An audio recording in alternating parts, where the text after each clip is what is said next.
No. Obviously, the game last season basically turned on the red card as well. And there's obviously going to be a lot of emotion in this. Will you have to tell the players just to calm it down a bit, because the atmosphere is going to be so feisty tomorrow?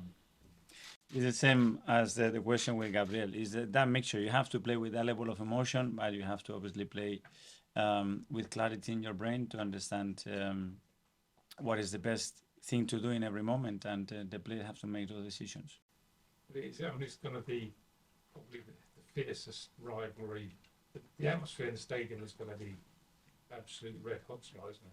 I can't wait to see the atmosphere, to be fair. I'm so excited about it. We experienced an incredible game and atmosphere last time we played them at home, and tomorrow, yes, I encourage everybody to do the same, because the lift and the emotion and the passion that they put in, it really helped the team to get what we wanted.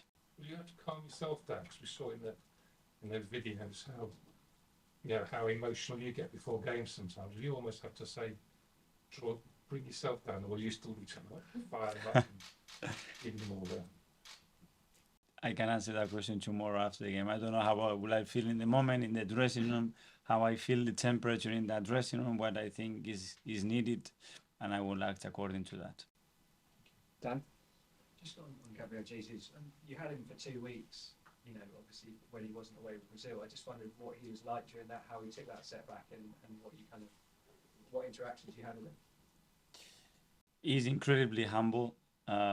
He accepted the decision, and the way he trained, it was just, okay, I need to improve, I need to get better, I need to do more. I really want to be there. It's a big aspiration for me.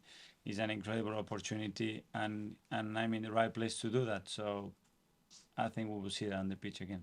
Obviously tomorrow he'll go up against Richarlison, as people previously said. Is he the type of person who will thrive on that kind of head-to-head rivalry of knowing he's playing against perhaps a direct rival for that international spot? He can only control what he can do. He cannot control what other players do, and he's only focusing being on that. So he has ambition. We know that he plays with incredible commitment, and tomorrow he will play that way. Arsenal are a team that wants the ball a lot, and Tottenham don't seem to be that fussed by that. They're a dangerous counter-attacking team. Is there any risk, do you think, from playing the style you played this season? Do you have to be more cautious than you have been in previous games? I think Spurs doesn't get the value and with what they do when they have the ball, the way they use the ball, the way they use the spaces, and they're a counter-attacking team. You lose the ball in certain ways. They have incredible talent and ability to attack open spaces that undoubtedly there, but you cannot go into a game thinking every time I give the ball away, it's going to do that. That's not for sure the way we prepare the game.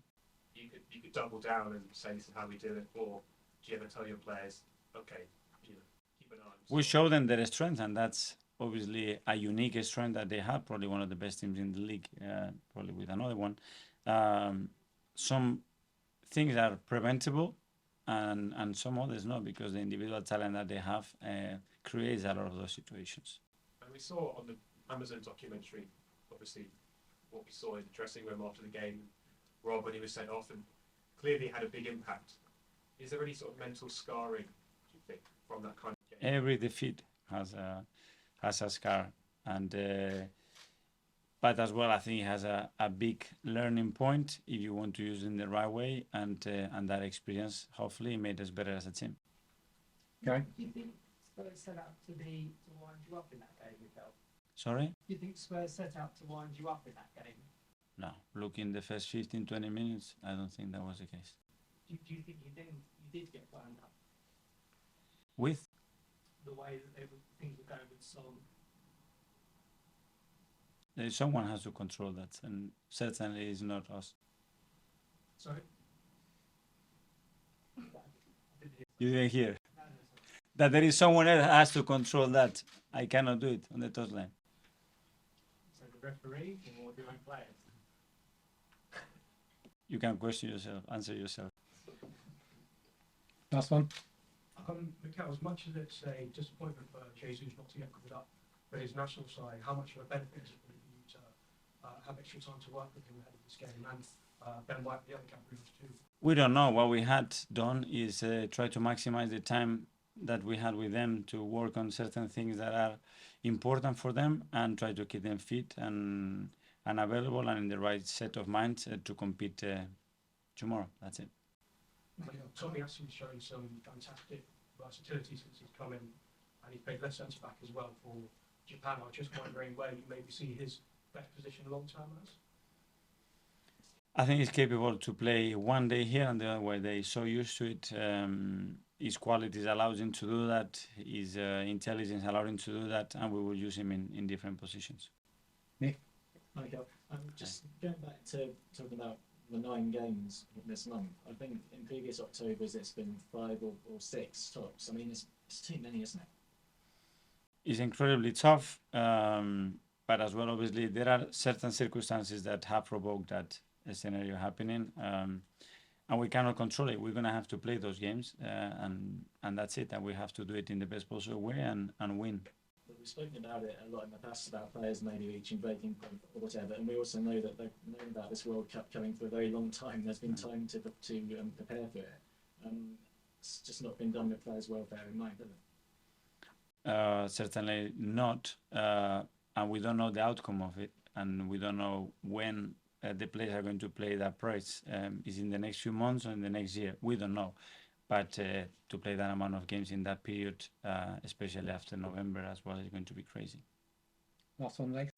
Just a word on the fans. How important will they be tomorrow? I think crucial. I think if they are able to create, which I'm sure they will, the atmosphere that they did last year or better, the team will be flying, because it's just so helpful. It just transforms your emotion, your implication, your level of confidence, and is a driving force. So hopefully tomorrow we're going to experience that again. Just a word on Louis Dunford. You were a prime mover to getting that Angel played before games. How will you feel? Sorry? It's played. Louis Dunford, Angel, the song. How will you feel when it's played tomorrow? I get emotional. I think it's unique. He's from a local guy that has huge feelings for our football club, that is done it in a very natural way, and I think that the timing clicks, and it's not something that we created. It's something that happened naturally. It was like a huge wave. The supporters bought into it, they feel it, and you can sense it.